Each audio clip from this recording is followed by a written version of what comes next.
చేస్తున్నారు. సంవత్సరానికి 500 మంది చెట్టు మించి పడుతున్నారు. అందులో 200 మంది చచ్చిపోతున్నారు. 250 మంది శాశ్వత వికలాంగులాగా జీవితాంతం బెడ్ మీద బతుకులు ఇస్తున్నారు.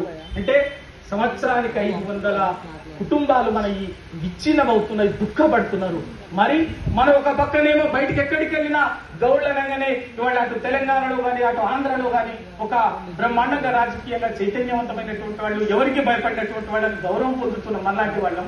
కానీ మనం ఎదిగి వచ్చినటువంటి మన తాతలో ముత్తాతలో అయ్యలో వృత్తి చేసినటువంటి అక్కడి నుంచి అందరం ఏదో ఒక రోజు ఒకరి తండ్రి వృత్తి చేస్తుంటే ఒకరి తాత వృత్తి చేస్తుంటారు ఉండొచ్చు, ఒకరు ముత్తాత కలుగిత వృత్తి చేస్తుండొచ్చు, ఇంకా మన వాళ్ళు ఇంకా కొందరు వృత్తి చేస్తూనే ఉండొచ్చు.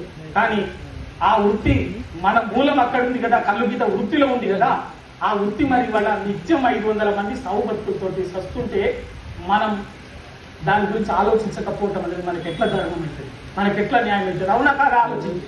అందుకే ఖచ్చితంగా ఈ వృత్తిలో ఉన్నటువంటి వళ్ళరబులిని దురవస్థని తప్పనిసరిగా దారి చూపించాలనేటువంటి ఉద్దేశంతో ఏదో ఒక ప్రయత్నం చేయాలనేటువంటి ఉద్దేశంతో నేను ఒప్పించి కల్లుగీత కార్పొరేషన్ తీసుకొని వచ్చిన వెంటనే చేయాల్సినటువంటి మిత్రులు మన అంబాల నారాయణ గౌడ్ గారు, మిగతా మిత్రులందరూ కూడా మన వాళ్ళు దశాబ్దాలుగా 2.5-3 దశాబ్దాలుగా ఒక నీరా కోసం కానీ ఒక సేఫ్టీ మోకుల కోసం కానీ ఇంకా వృత్తికి సంబంధించినటువంటి ఎక్స్ గ్రేషియా మిగతా వృత్తిని ఎట్లా ఆధునీకరించాలా, వృత్తి నుంచి జాతిని సుసంపన్నంగా ఎట్లా మనం సాధికారికంగా ఈ జాతి ఎట్లా ఎదగాలనేటువంటి ఆలోచన కోసం జరుగుతున్నటువంటిది.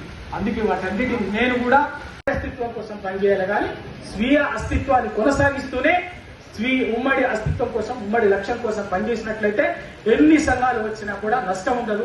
కానీ పరస్పరం వ్యతిరేకంగా పనిచేస్తే మాత్రం మీరు నష్టపోతారు, మీ వెనుక ఉన్నటువంటి కమ్యూనిటీ ఘోరంగా నష్టపోతుంది.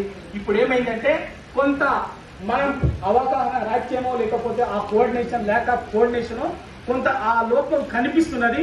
ఇప్పటికైనా మనం ఆ చైతన్యాన్ని నేర్చుకుని ఆ జీవితంతో మనం నాయకత్వానికి ఉండాలి, నాయకత్వం కింది నాయకత్వానికి ఉండాలి, అలవర్చాల్సినటువంటి అవసరం ఉంది.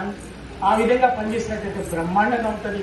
ఇప్పుడు ఎందుకంటే నిజంగా కూడా ఇవాళ మన ముందు తక్షణమే మన ముందు ఉన్నటువంటి కర్తవ్యం ఏంటంటే వాళ్ళ అధికారంలో ఉన్నటువంటి కాంగ్రెస్ పార్టీ, రేవంత్ రెడ్డి గారి నాయకత్వంలోని కాంగ్రెస్ పార్టీ ప్రభుత్వము ఎన్నికల మేనిఫెస్టోలో కొన్ని హామీలు ఇచ్చింది. గౌరవ మనకి మిగతా సంబంధం లేదండి, మన జాతి కోసం ఇచ్చినటువంటి వాటిని మాట్లాడుకుందాం.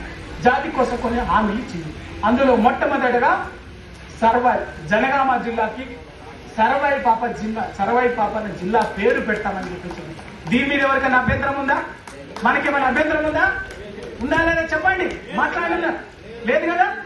ఫస్ట్ ఎందుకంటే రేపు మొదలవుతుంది ఆగస్టు నెల, ఇంకొక 20 రోజుల్లో ఆ సందర్భం కూడా వస్తుంది. అధికారికంగా ఆగస్టు 18వ తేదీ నాడు సర్వాయి పాపన జనగామ జిల్లాకు సర్వాయి పాపన విగ్రహం దగ్గరనే పెద్ద ఎత్తున జరుపుకుందామని చెప్పేసి చెప్పినాము, అధికారికంగా చెప్పినాము. కానీ ఏమైపోయిందంటే చెప్పడమే కాకుండా ఆ రోజు జీవో ఇచ్చి అప్పటికప్పుడే కేసీఆర్ గారిని ఒప్పించి 3 కోట్ల రూపాయల నిధుల్ని ట్యాంకు బండి మీద సర్వాయి పాపన విగ్రహాన్ని పెట్టడానికి స్థలాన్ని ఫైనల్ చేసినాం. 3 కోట్ల రూపాయల నిధులు విడుదల చేసి జీవోని ఆ రోజే సర్వాయి పాపన్న జయంతి సందర్భంగానే అందరం కలిసి మేము రిలీజ్ చేసినాం. ఆ రోజు జీవోని అప్పుడే ప్రభుత్వం తెచ్చిచ్చింది మాకు. అదే ఆ రోజు కూడా జీవోని చెప్పింది కూడా ఎవరు? బీసీ ప్రిన్సిపల్ సెక్రటరీ ఉన్నటువంటి బుర్రా వెంకటేశ్వర గారు. ఇవాళ కూడా ఆయనే ఉన్నారు. ఆ రోజు అధికారికంగా చెప్పింది. కాబట్టి ఈ ప్రభుత్వం 2 మనం ఎప్పటి నుంచో కోరుతున్నటువంటి సర్వాయి పాపన్న విగ్రహాన్ని ట్యాంకు బండి మీద పెట్టడం.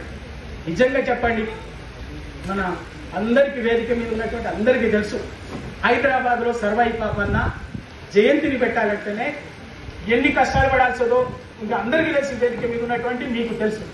అటువంటి రోజుల నుంచి అధికారికంగా రాష్ట్ర ప్రభుత్వమే సర్వాయి పాపన్న జయంతిని వర్ధంతిని చేసేటటువంటి స్థితిని కల్పించడం అది మన పోరాట ఫలితమే. అది కూడా చెప్తున్నా, కేసీఆర్ ప్రభుత్వం తెలంగాణ ప్రభుత్వం చేసింది. కానీ మనం అడగకుండా ఇడాలి, మనం అడగకుండా కాలే కదా, మన పోరాటం చేయకుండా కాలే కదా. అవునా కాదా? కొట్లాడితే అయ్యింది, సాధించుకున్నాం. ఒక్క రవీంద్ర భారతి హైదరాబాద్ లోనే కాదు, ఇవాళ 33 జిల్లాల్లో అధికారికంగా గర్వంగా ఇవాళ సర్వాయి పాపన్న జయంతిని ప్రభుత్వం నిర్వహించే స్థితిని తీసుకురాగలిగినాం. దాన్ని పోయిన సంవత్సరం అందరం అనుకున్నది ఏంటంటే సర్వై పప్పన జయంతి అధికారికంగా జరుగుతున్నటువంటి ఆ జయంతి సభలోనే ఎటువంటి ఫలితం అని ఉండదు. కానీ అది ఒకసారి కార్మికులు ఉపయోగంలోకి వస్తే అది దాని కంటిన్యూషన్ గా ఇంకా మంచి మోడల్ గా ఇప్పటికున్నటువంటిది మన కార్మికులు అంగీకరించిన దాని ప్రకారంగా దాన్ని ఫైనల్ చేసినాము. కానీ వాటి ఉపయోగంలోకి వచ్చినంత తర్వాత అట్లా కాదుంటే బాగుంటుందని ఇంకా అభిప్రాయం వస్తుంది. దానికి అనుగుణంగా కొత్త వాటిని సృష్టించి రూపొందించేటటువంటి అవకాశం ఉంటుంది. కాబట్టి వాటిని యుద్ధ ప్రాతిపదికన ప్రతి లైసెన్స్డ్ కల్లు గిద్ద కార్మికుడికి ప్రభుత్వమే ఉచితంగా ఆ సేఫ్టీ మోకుల్ని ఇవ్వాలి.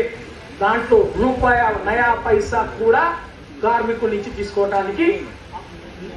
తీసుకోవాల్సినటువంటి అవసరం లేదు. ఇట్లా మనం ఏమి కొత్త మాట్లాడుకోవాల్సినటువంటి అవసరం ఉంది. ఏదైతే కాంగ్రెస్ పార్టీ ఎన్నికల మేనిఫెస్టోలో చెప్పినటువంటి గీత కార్మికులకు గౌడ కులానికి ఇచ్చినటువంటి హామీలు ఉన్నాయో వాటినే మన కార్యాచరణగా పనిచేసుకొని వాటి పరిష్కారం కోసం మనం కొట్లాడినట్టయితే బ్రహ్మాండంగా మన జాతికి అన్ని విధాలుగా ఉపయోగపడుతుంది.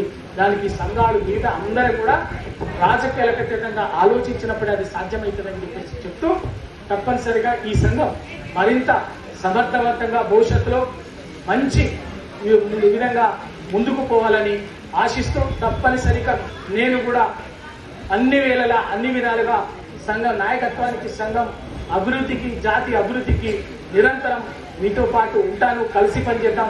ఆ జాతిని అన్ని విధంగా రాజకీయంగా ఆర్థికంగా సామాజికంగా జరుగున ఆ చెట్టుని కొత్త ప్లేసుల్లో ఈ కొత్తగా ఇచ్చేటటువంటి స్థలాల్లో మొక్కలు నాటాలని చెప్పేసి చెప్తూ నాకు అవకాశం ఇచ్చినటువంటి అందరికీ థ్యాంక్ యూ. జై Telangana. Thank you so much.